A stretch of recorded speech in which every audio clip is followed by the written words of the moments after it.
the Executive Cabinet Member for Climate Change and Environment, taking place on Monday, the 16th of September 2024. I'm Councillor Richard Sylvester, the Executive Cabinet Member for Climate Change and Environment, and I would like to welcome councillors and officers of Bolton Council to this meeting, and to members of the public if you're watching the recorded version on the Bolton Council YouTube channel. Item 1 on the agenda is the monitoring of Executive Cabinet Member decisions. This report was sent out by email prior to this meeting to all those on the call. So I'm requested to note the report. First of all, I just want to ask members who are on the call if there are any questions.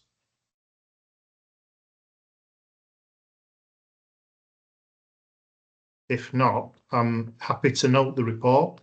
There are 3 items which I've identified which can come off the report for next time. That's the replacement of refuge collection vehicles. We have all 19 now, which were ordered last August in 2023. And thank you, Director, and also Head of Service, for your work on that procurement exercise. Those 19 vehicles have made a great difference to our performance throughout the borough. Also, which can come off is the recovery of abandoned shopping trolleys, because that is now policy and that is being enacted. So could I thank the Assistant Director for his work on getting together that policy. And also Director of Place Finance Report 2024-2025 Quarter 1, that can also come off. So if you could remove those 3 items, Ian, for the next meeting. Will do, yes. Okay. Brilliant. Okay, so I'm happy to note that report. Item 2 on the agenda is the procurement of food waste liners, and our Head of Service, Laurie Hunter, will take us through this report. Over to you, Laurie. Thank you. John, I didn't know if you want to do an introduction. Are you happy for me to just jump right in? I'm happy to if you are. No, through the chair, Laurie, I'm happy for you to move into the report. I'm conscious it was circulated prior to the meeting, so I think if you're happy just to take the chair and members through the highlights of the report, that would be great. Thank you. Yeah, no problem. So this is sort of one of our standard re-procurement. Sorry, this is for. Sorry, is it the food waste liners one? Yes. Liners, so, exactly. Standard re-procurement process. We procure liners on a sort of 3 to 5 year contract. This one is up for re-procurement. However, at the same time, we've just considered a few different options just to ensure that we're making the right decision for the council. So option 1 is to re-procure the liners. 2 is to stop provision of liners due to budgetary constraints. Option 3 is to limit liners to 1 per household, and option 4 is to improve economies of scale and jointly procure with other Greater Manchester authorities. I have looked at all 4 options. With regards to other GMCA authorities, I've asked on a few occasions. We all seem to be on different timeframes at this point in time, but I can realign those in future to see if we can get a better deal for our liners.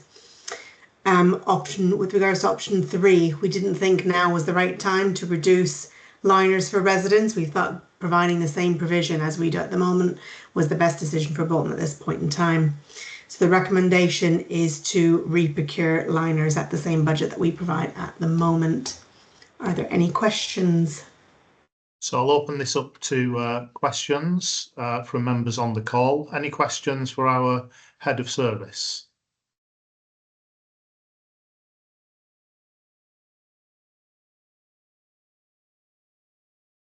I can't see anybody has indicated, so therefore I wish to agree with option 1 in the report. And so I'll go with option 1, and I delegate authority to the Director of Place to carry out and complete the procurement activity detailed in the report, and to appoint a supplier for food waste liners in accordance with the advertised terms and conditions. And I also authorise the Borough Solicitor to carry out all the necessary legal formalities in relation to the above. So that's approved for option 1 and delegated and authorised both to the Director and the Borough Solicitor. Yeah. So we go to item number 3 on the agenda, which is the waste charges update report. And again, we go over to our head of service, Laurie Hunter. Okay, so this paper is in relation to a few changes that we've made in the service. The first being procurement of our in-cab devices for our bin wagons. That was completed in March 2023. The second was a decision made last summer to focus our bin collection system on single product per wagons. We've procured the 19 vehicles that Councillor Sylvester mentioned in item 2 of the agenda. And then finally, in February this year, we've taken a decision to change the frequency of collection for beige bins to 4 weekly rather than 2 weekly. So to minimise the impact on residents, we've combined all 3 of these changes into one impact for residents and did that on the 15th of July. So this paper, as a result of those changes, this paper essentially makes some amendments to the recycling and waste policies that we had online and that we're bound to as a council. And really those changes are primarily reflected around moving the beige bins from 4 weekly to 2. It tidies up some areas. And it reflects sort of online reporting that we've implemented throughout the year as well, which is part of our in-cab system. So all relatively straightforward changes. And the recommendation is really just to adopt these as the council's policies. Okay, thank you, Laurie. And again, I'll open this up to questions from members. So are there any questions?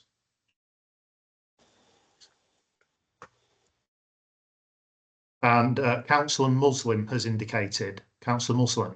Yeah, thanks, Chair. Yes, I just wanted to be clear on a couple of points then in the report. So on the changes to or going back now, I should say, to picking up bins that have been missed, is that still going to be operating on like a 48-hour window for returning, or because you're doing it as random capacity, I suppose, is available, could it fluctuate to be like 5 days, or is the plan to come back in 2 days?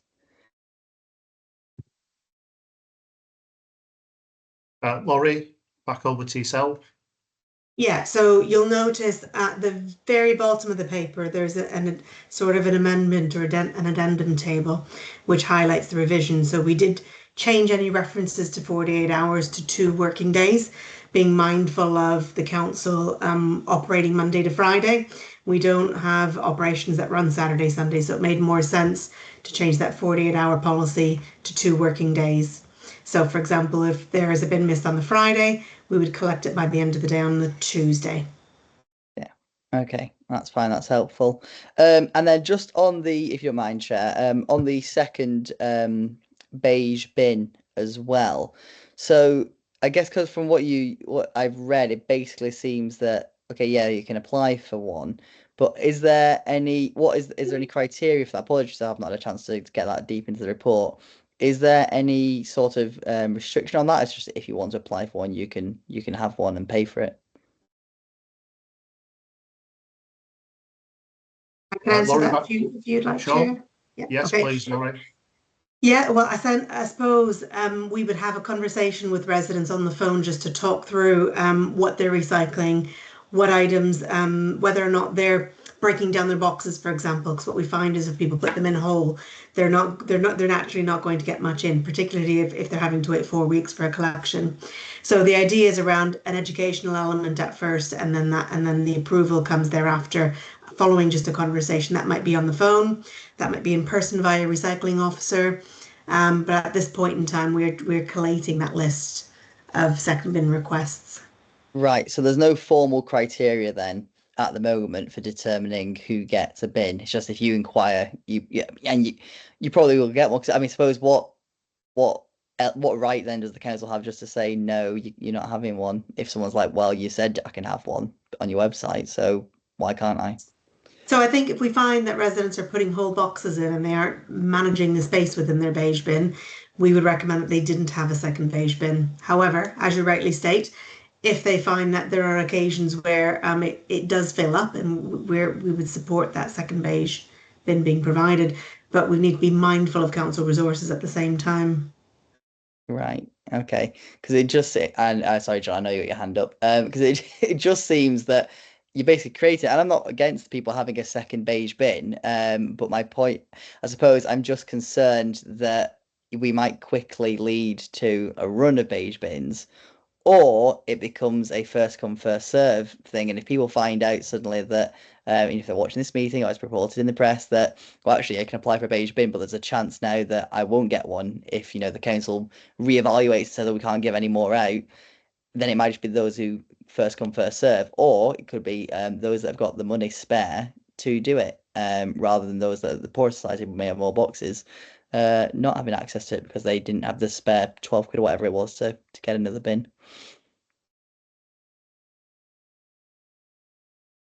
Do you want to answer that, Laurie, or do you want to answer John? Chair, if I can maybe come in, I think it's a fair question. I think probably the important point, which perhaps we haven't emphasised sufficiently within the report, is that there will be an engagement in the first instance, and please do correct me if I'm wrong, Laurie or Carl, but there will be an engagement with officers from the Waste Management Service in relation to the absolute need. So anybody who makes application for a second bin, I'm reluctant to use the word waste audit, but will be subject of a further discussion with a representative from the Waste Management Service who will, I guess, assess the necessity for a second bin.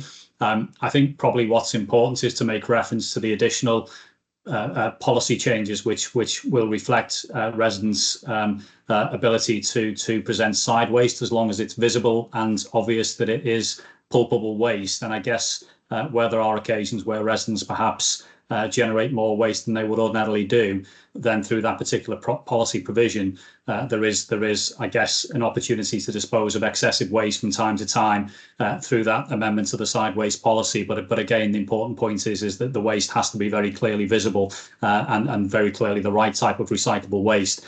I think the concern from my perspective, and it's articulated in the report, and maybe talks, Councillor Muslim, to your point, is that if we were to distribute bins, as you say, without any form of engagement, then very, very quickly, I think we will move to a critical point where actually the work that's been involved thus far in designing new waste collection rounds to get to a point of optimum capacity would very quickly move beyond what I would probably refer to as the tipping point, where all of a sudden we need additional resources, whether that be additional vehicles, staff, to be able to accommodate the increased number of bins on the recycling collection round. So I think the key point, I guess, from my point of view, is to emphasise that any request for additional bin capacity will be subject to further discussion with officers from the Waste Management Service to determine actual need and whether there may be other mechanisms by which residents can contain their waste in a more efficient and effective manner without the draw on a second bin. But Laurie, I think you want to come back in, so I'll pause and through the chair hand back to you if that's okay.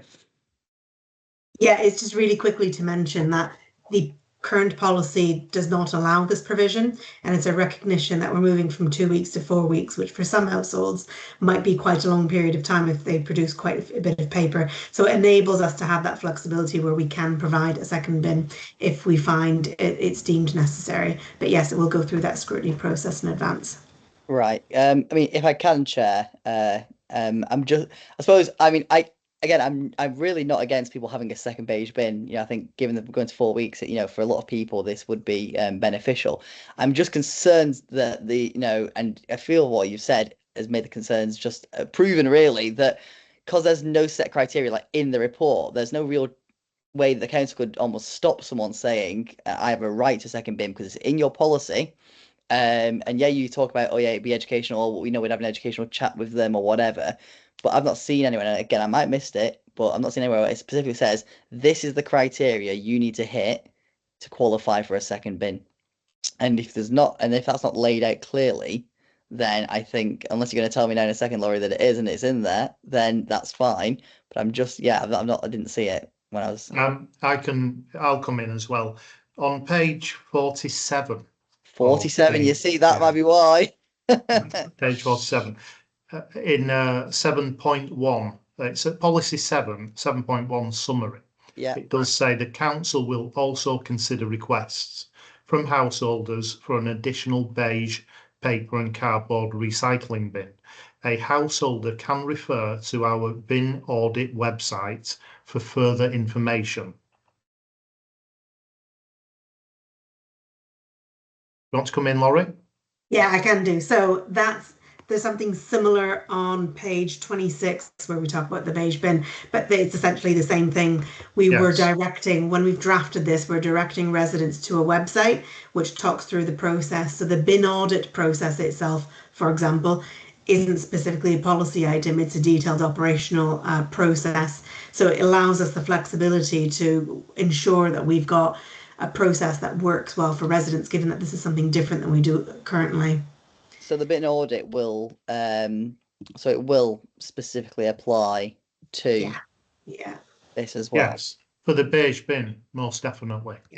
Yeah. So at the moment, the bin audit is for if you're wanting to request a larger bin because you've got 6 or more people in the household. It's used, so it's for that sort of purpose. But we will have a web form which we've not quite designed yet that'll allow a branch for beige bins as well. So I suppose, so are you saying the criteria will be the same then? 6 or more people or 3 more people in nappies or?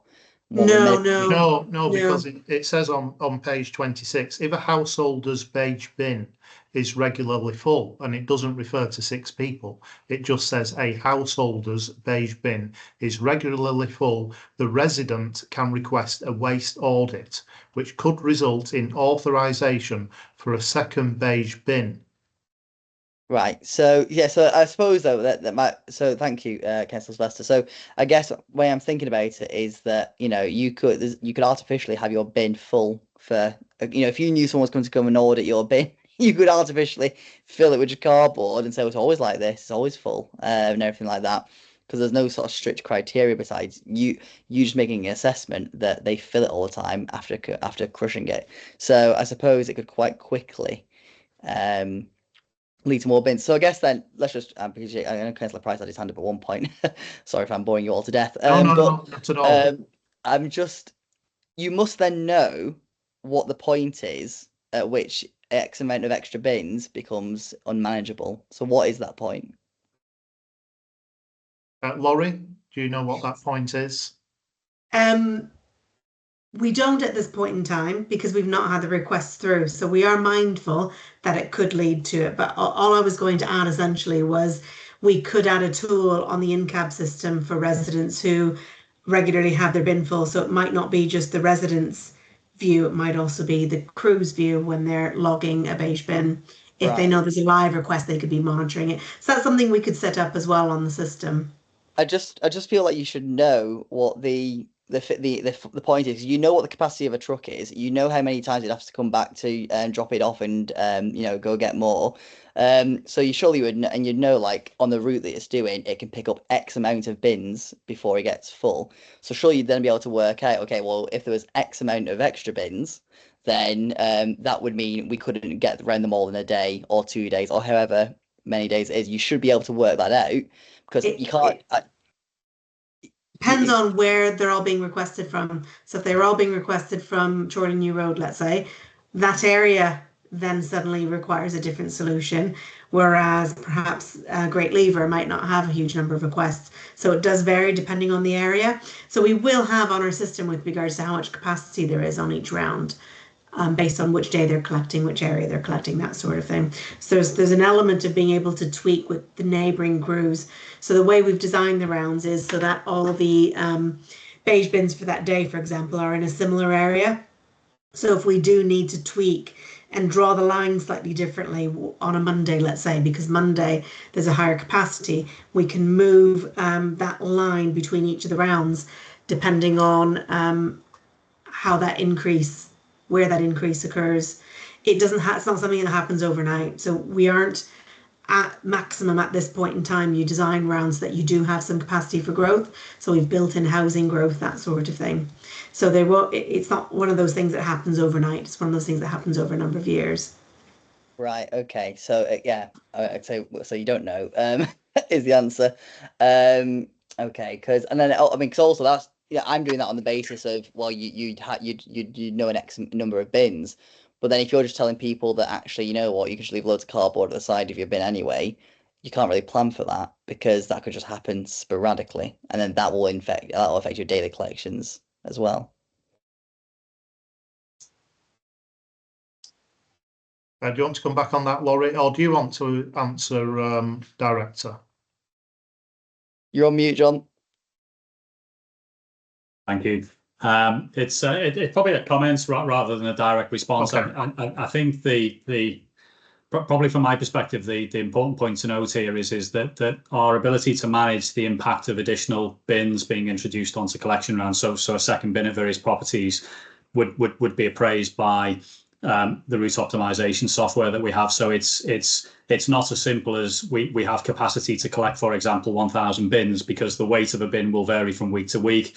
There are various metrics and productivity sets that inform the software. So actually, the continued issue of second bins at some point in time would become probably visibly evident, in the sense that there is a risk our waste collection teams wouldn't be able to complete the rounds, or that the waste collection vehicles would fill up in advance of the times that have been modelled previously when we were working to reduce number of bins. So I think the waste collection crews themselves would I'm pretty certain identify pressure points on the team.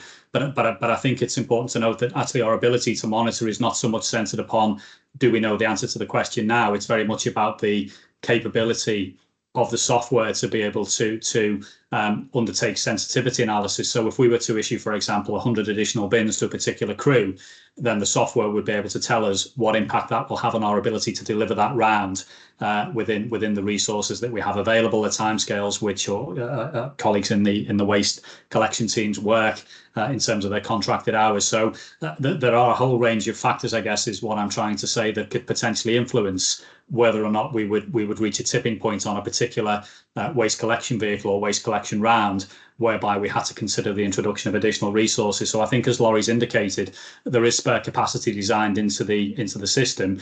I think, reflecting on the chair's point, I think probably some of the detail, Councillor Muslim, that isn't in the report is reflected in the actual amended policy document itself. And I think the key issue for me is that we need to work with residents who may request a second bin to undertake a waste audit, in inverted commas, to understand how frequently they are filling the bin, recognise that in some cases that may well be the case, because we have really committed recyclers who, on a 4-weekly cycle, will genuinely struggle from cycle to cycle, or from collection to collection rather, to be able to contain their waste in one bin, but equally to recognise that levels will fluctuate from week to week. And I think, as I say, through the sideways policy, which has been amended, there is the opportunity for residents to place additional folded cardboard at the side of the bin, which the waste collection crews will remove. Now, if that becomes a regular occurrence, then there is probably a strong argument to say additional bin capacity has been required. So I think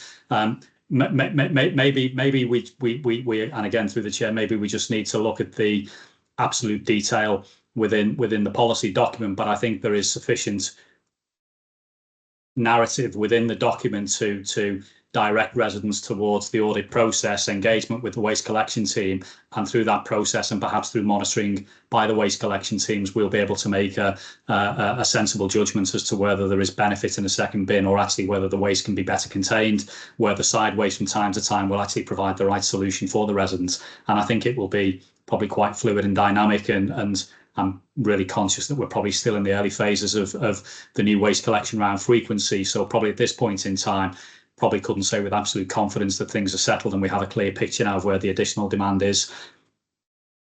Thank you, Chair. Okay. No more questions, Councillor Muslim? No, I think you've indulged me enough. Thank you. All right, no problem. Councillor Price, you did have your hand up earlier. Do you wish to ask a question at all? Yeah, it's just a quick one, Chair. People who have a small beige bin, would they have to go through an audit to change it to a large beige bin? Not that I'm aware of. I think they can upgrade to a 240-litre beige bin free of charge. Is that correct, Laurie? That's correct. Yes, they can. They just need Yes. to get in touch with us either by email or via the contact centre. Okay. So that answers that one. Any other questions from any other members on the call? Okay. Thank you very much, Councillor Muslim and Councillor Price, for those questions. So I am recommended to approve minor amendments to Council's waste and recycling policies to support recent changes to waste and recycling services across the borough, and I'm happy to approve those minor amendments. Could I thank yourself, Laurie, as Head of Service, for your work on these two reports and the waste changes that took place recently as well? And can I thank also, could I thank for yourself, Laurie, if you can pass my thanks on to all of the team leaders and all of our crew members for their work, which they do day in, day out on our streets, emptying bins and working through those changes. It's much appreciated. No problem. I'll pass that on. Thank you, Chair. Sure. So that brings us to the end of the agenda. There are no more items. So can I thank members and officers on this call and bid everybody fond farewell till next time. Okay. Thank you, Councillor Sylvester. I'll stop the recording.